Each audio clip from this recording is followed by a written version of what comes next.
Imagine you work at EA and you just watched $55 billion change hands. You know your job is about to disappear. And if you work anywhere in games, you need to understand what's coming. This isn't just about EA. This is the new playbook that's going to reshape the entire industry. The deal. Here's what happened. Electronic Arts, one of the biggest names in gaming, just got acquired for $55 billion. To make this deal happen, the buyers didn't just write a check. They strapped $20 billion of debt onto EA's back.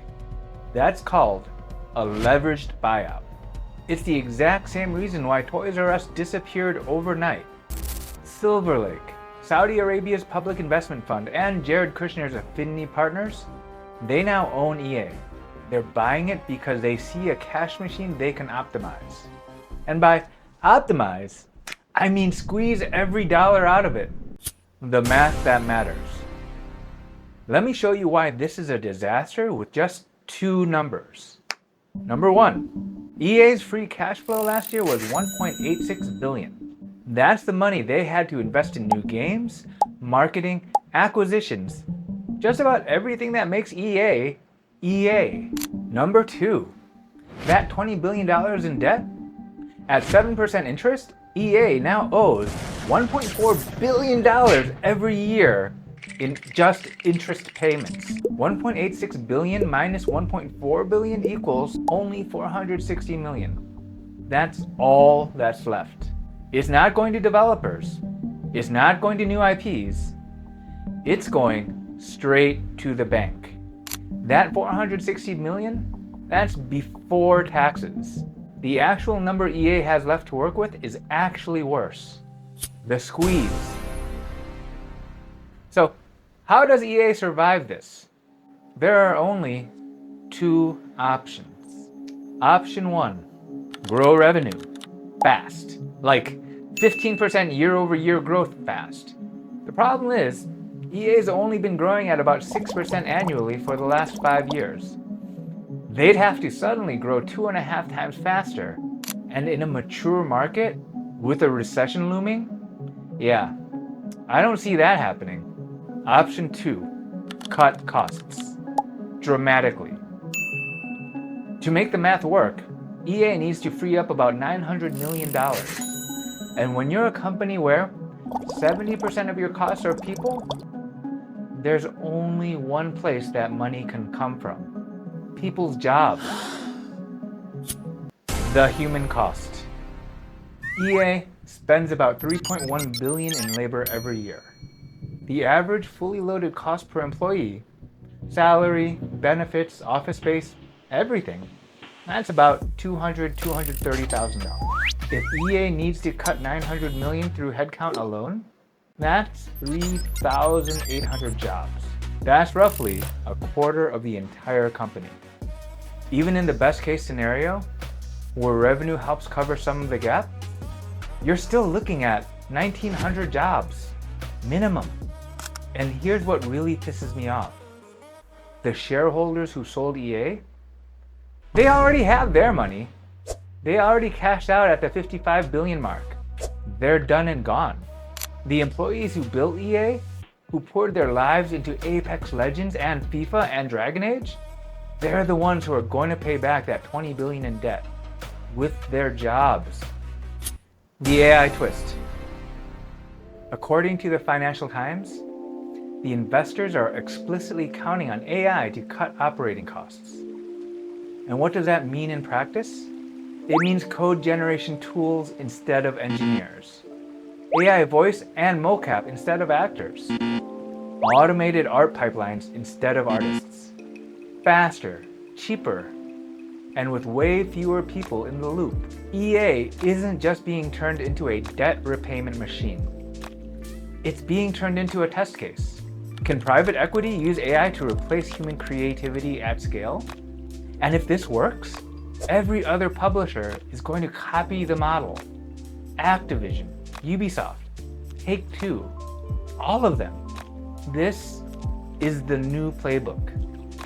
Debt plus AI plus cost cutting. We've seen private equity destroy restaurants. And now, it's coming for creative industries. BioWare, the canary in the coal mine. BioWare, once one of EA's crown jewels. After Dragon Age, the Veilguard underperformed, BioWare went from 200 people to fewer than 100. With this buyout, insiders are terrified they're going to be first on the chopping block. Some employees are already updating their portfolios, quietly job hunting, preparing for the inevitable. These are people who spent years, sometimes decades, building worlds that millions of players love. What this means for players. If you're a player, you might be thinking, okay, that sucks for employees, but what about the games? Will my games be okay? No, they won't. Your games will not be okay. Here's what happens when a company needs to juice profits fast. More aggressive monetization. We're not talking about $5 skins. We're talking about battle passes that cost $50, limited time events that pressure you into spending, pay-to-win mechanics that ruin competitive integrity, fewer risks, no more experimental IPs, no more passion projects, just FIFA 27, Madden 28, endless sequels to franchises that maybe should have died years ago, fire sales of beloved IPs, Dead Space, Command & Conquer, Dragon Age. If EA needs cash fast, those IPs are going on the auction block. And whoever buys them might not care about them the way you do. What you should do. Don't wait. Update your resume today. Not next week, today. Because when layoffs happen, they happen fast and suddenly everyone's competing for the same jobs. Network while you still have the badge. Your EA email gets you indoors. Your LinkedIn profile with EA in the title gets recruiters to respond fast. Use that access now before it's gone. Build visibility. Start posting on LinkedIn. Share your work. Let recruiters know who you are before you need them. So don't be loyal to a company that's already decided you're expendable. Be loyal to your career. Be loyal to your family. Get ready now. The bigger picture. This isn't just about EA. This is about what happens when Wall Street discovers your industry. Gaming generated $200 billion in revenue last year. That's bigger than movies and music combined. And now, private equity has figured out they can extract that value by loading companies with debt, replacing people with AI, and squeezing every dollar out until there's nothing left. It'll spread everywhere. And I mean everywhere. Film studios, music labels, tech companies, any creative industry where Wall Street thinks that they can optimize human beings out of the equation. So if you care about gaming, if you care about creative work, if you care about an industry where people matter more than quarterly returns, stay informed, support workers, prepare yourself. Because this story, this is just the beginning. I'm Chris Tran. If you want more brutal truths about the gaming industry, check out my other videos on layoffs, AI, and how to get jobs. Subscribe if you want to stay ahead of this stuff. Because trust me, you're probably gonna need it.